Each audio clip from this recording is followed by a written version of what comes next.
मुंबईतील लोकमान्य टिळक रुग्णालय म्हणजे सॅन हॉस्पिटल मुंबईकरांसाठी जीवन देणारी वास्तू आहे। मात्र अनेक जण इथे रुग्णालयात येतात, उपचार घेतात। मात्र आता आम्ही तुम्हाला जी बातमी दाखवणार आहोत ती पाहिल्यावर हे रुग्णालय मुंबईकरांसाठी मृत्यूचा सापळा बनतंय की काय अशी भीती आता निर्माण व्हायला सुरुवात झाली आहे। कारण सॅन रुग्णालयामधील एक्स-रे विभागामध्ये गेल्या मंगळवारी दुपारी एसीचा स्फोट झाला होता। भीषण आग सुद्धा लागल्याची घटना घडली होती। सुदैवाने यात कोणतीही जीवितहानी झाली नव्हती। पण या घटनेनंतर पुढारी न्यूजने सॅन रुग्णालयामध्ये स्टिंग ऑपरेशन केलं आणि एक भयानक वास्तव समोर आलं। ते असं की सॅन रुग्णालयामध्ये फायर एक्सटिंग्विशर यंत्रणा आहे, मात्र फायर फायटिंग यंत्रणा ही पूर्णपणे कुचकामी आहे। तर या रुग्णालयामध्ये शेकडो फायर एक्सटिंग्विशर लावलेले आहेत, पण हे सगळे एक्सटिंग्विशर हे एक्सपायर झालेले आहेत, तसंच आता निकामी झालेले आहेत आणि रुग्णालयातील फायर एक्सटिंग्विशर रिफिलची मुदत ही 2 महिन्यापूर्वीच समाप्त झाल्याचं वास्तव समोर आलेलं आहे।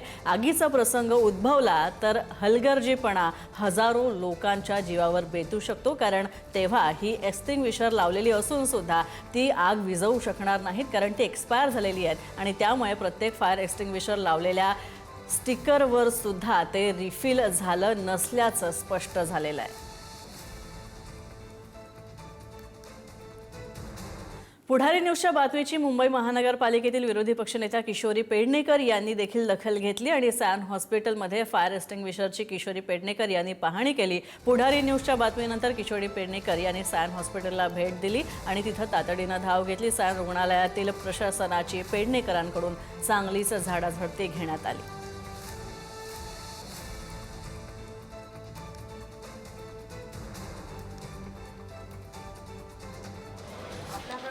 बिल्डिंग इंजिनियर असेल बरोबर आहे, काय करतात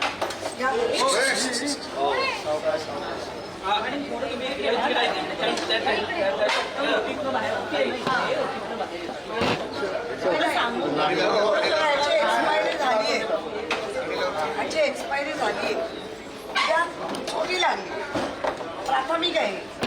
जर आपण प्राथमिकला वापरतो आणि जर प्राथमिक वर्किंग नाही झालं तर ती आणि इथे प्रत्येक जीवाशी आपण आहोत, तुम्ही पण आहात, तुमचीही काळजी वाटते।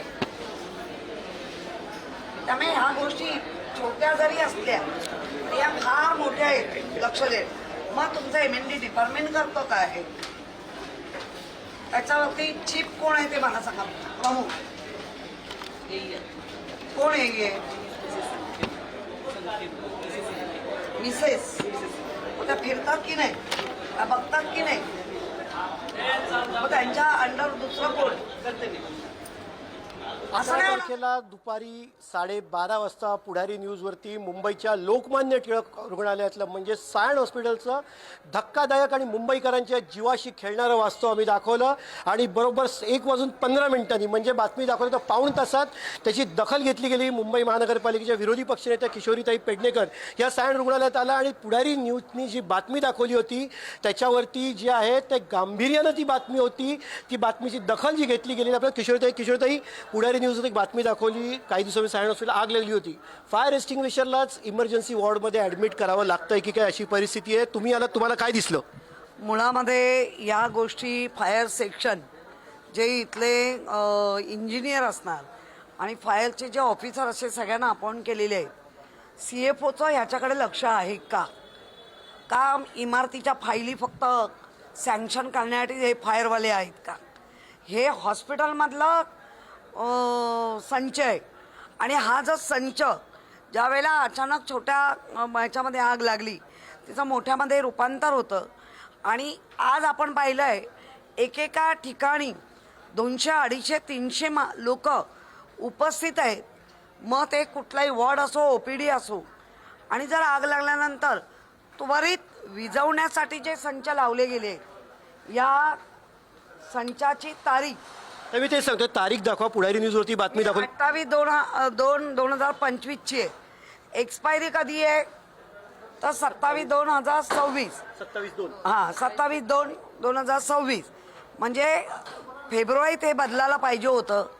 आज मार्च गेला, फेब्रुवारी पण गेला, मार्च गेला आणि आता अर्धा एप्रिल गेला। काय लोकांच्या जीवाशी खेळताय? कुठलं इथलं प्रशासन काय बघतंय? आता आपण चौकशी करतोय. काय काय कारवाईची मागणी कराल तुम्ही आणि पुढारी न्यूजवर? त्याच्यावरती ज्या नेमणुका आहेत, मग इथला इंजिनियर असेल, मेंटेनन्स इंजिनियर, इथला CFOचा अधिकारी असेल, यांना कारवाई यांच्यात झाली पाहिजे. म्हणजे आग लागल्यानंतर हे वेगळी वेगळी कारणं देतात, पण आग का नाही विझली लगेच, त्याचं हे कारण आहे. पुढारी न्यूजच्या शोधपत्रकारितेच्या नजरेत ही गोष्ट आली, त्याबद्दल काय सांगाल? कारण अनेक लोक असतात, जीवावरती बेतू शकतं, जीवाशी खेळू शकतं, काय सांगाल? पुढारी हा खरंच पुढारी आहे, पुढारलेला आणि पुढारी नेतृत्व करणारा. त्यांनी हे लक्षात आणून दिलं. आरोग्य समितीच्या सदस्य पण माझ्याबरोबर आले, आबोली खाडे, बऱ्याच जणांना आपण सांगितलंय, पण त्वरित लक्ष देऊन आता आपण डीनकडे जाऊया.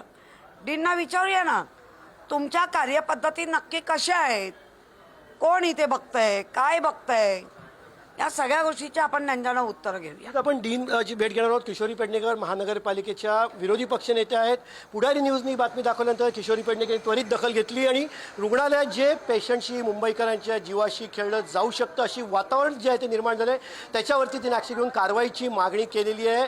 सायण हॉस्पिटलमधली ही फायर सेफ्टी यंत्रणा किंवा फायर फायटिंग यंत्रणा अत्यंत गंभीर असून त्याला याच रुग्णालयातल्या अत्यावश्यक विभागामध्ये ॲडमिट करावं लागतंय की काय, अशी परिस्थिती निर्माण झाली आहे.